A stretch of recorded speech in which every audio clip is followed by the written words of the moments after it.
So this video is about some free PR advice for Israel because I think that they have an incredible asset that would help make their case very effectively. The case of Israel's right to exist very effectively, and yet I rarely hear it. And I think that it needs to be pumped out ad nauseum until it becomes common knowledge. Okay, it's a fact that is very inconvenient for all the anti-Israel people to acknowledge, and yet it cannot be ignored. And that is the history of Mizrahi and Sephardic Jews. And in my view, their history alone justifies Israel's existence as a Jewish state and supports the right to national self-determination for the Jewish people. Okay, so it's important to understand that despite the unspoken, almost unconscious assumption made by every single anti-Israel activist, Israel is not and never was a purely or even primarily a European colonial project, okay? Half of its Jewish population, and keep in mind that 25% or so of Israel's population is Palestinian Arab or, some other small communities, but of the 75% of Israel's population that is Jewish, approximately half are descended from Middle Eastern families directly that were expelled from the Middle East. Okay? And so ignoring this, which I hear ignored even by pro-Israel people so much, it's very frustrating. But ignoring it just completely distorts the legitimacy, distorts the debate about the legitimacy of Israel's existence as a Jewish state. Okay? You cannot erase 850,000 refugees from the map just to claim that Israel is a purely European phenomenon. Okay? So, in other words, set aside, I'm not saying that this is the best argument, but it's going to be the most effective. So set aside the Holocaust, set aside European anti-Semitism, leave aside Ethiopian Jews and other Jewish diaspora communities, okay? The story of the Mizrahi Jews alone justifies Israel, okay? So the first anti-Israel myth or narrative is that the Jewish population of Israel is basically transplanted Europeans. So, as mentioned, almost 1 million Jews were expelled or fled from the Middle East and North Africa in the mid-20th century. And surely they cannot be considered European transplants, okay? Those Jewish communities in places like Yemen, Egypt, Libya, Morocco, Iran, Iraq, Syria, Tunisia, Algeria, have been there for thousands of years. Before Islam came about, before the Arab conquests came, okay?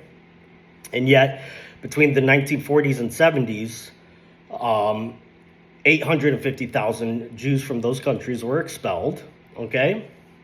Let me just give you some specific numbers. From Iraq, there were about 135,000 Jews there. There's basically none left. In Egypt, there was about 80 to 100,000 Jews.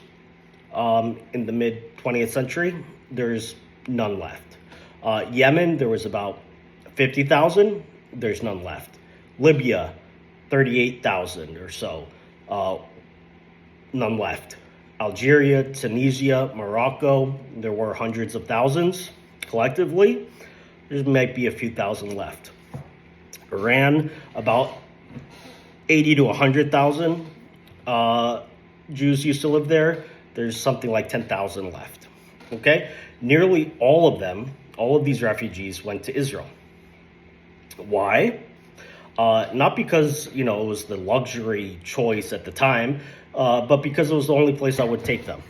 Okay? So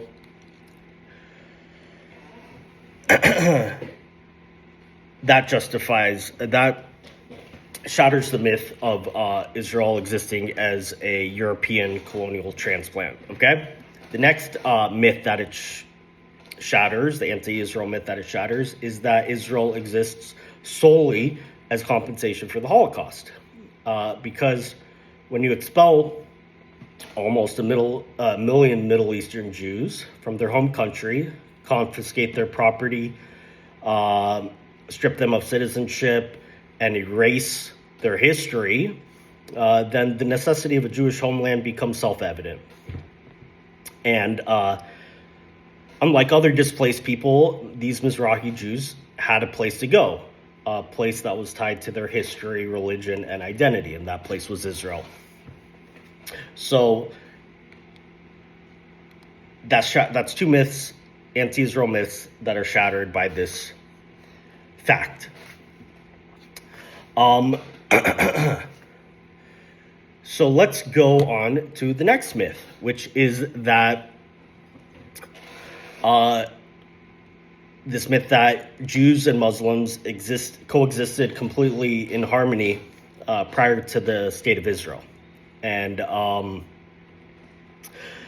this is a myth because there was a discriminatory framework that existed for centuries before the creation of Israel. Okay, there were special taxes called jizya taxes. Okay, Jews, like Christians and others, were at times protected, but as second-class subordinate people called dhimmis. Okay, that's how they were treated in these Muslim countries. Okay. So not only were there special taxes, limits on property rights, restrictions in court testimony, much like how in Iran today, a woman's testimony is not considered as valuable as a man's testimony. That's how it was for Jews for centuries, well before Israel existed in Islamic countries, okay? Not to mention periodic spurts of mob violence, okay? Sometimes state sanctioned, other times just pure mob violence. To provide a few examples, in 1941, there was something called the Farhud in Iraq, where more than 180 Jews were murdered before Israel. There were pogroms in Libya in 1945 and 1948. And then various other waves of harassment and violence in Yemen, Egypt, Syria, and elsewhere. So now I want to kind of broaden this and compare it to other similar situations. The same year that Israel was created, 1948, the world also partitioned India and Pakistan, okay? And something like 15 million people moved across the borders between India and Pakistan. Muslims moving to Pakistan, Hindus moving to India, okay?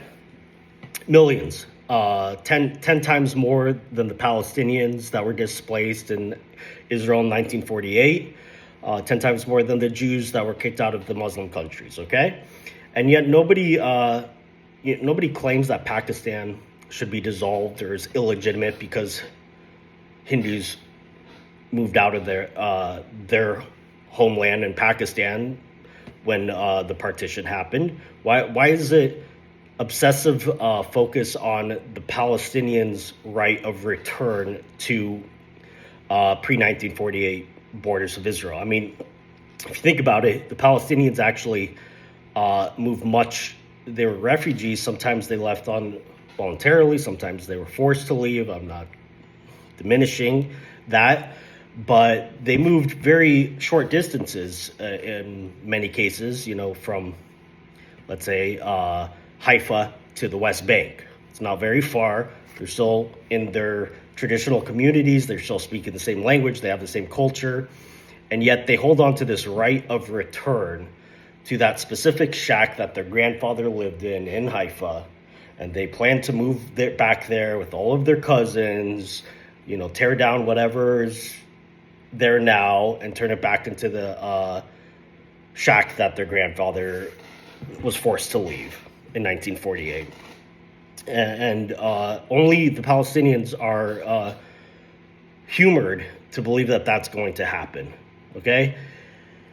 Nobody argues that every minority population that moves when nation states are created, to protect different ethnic minorities, has the right to go back to their grandparents, great-grandparents' property, the exact longitude and latitude of that, okay? If they had to move so that they can be part of their people in a different nation state, because of the divisions that happened post-World War II, everywhere it's accepted as tragic, but a fact of history that has to be moved on from. It's only the Palestinians that are constantly fed, this bullshit that they're eternal refugees.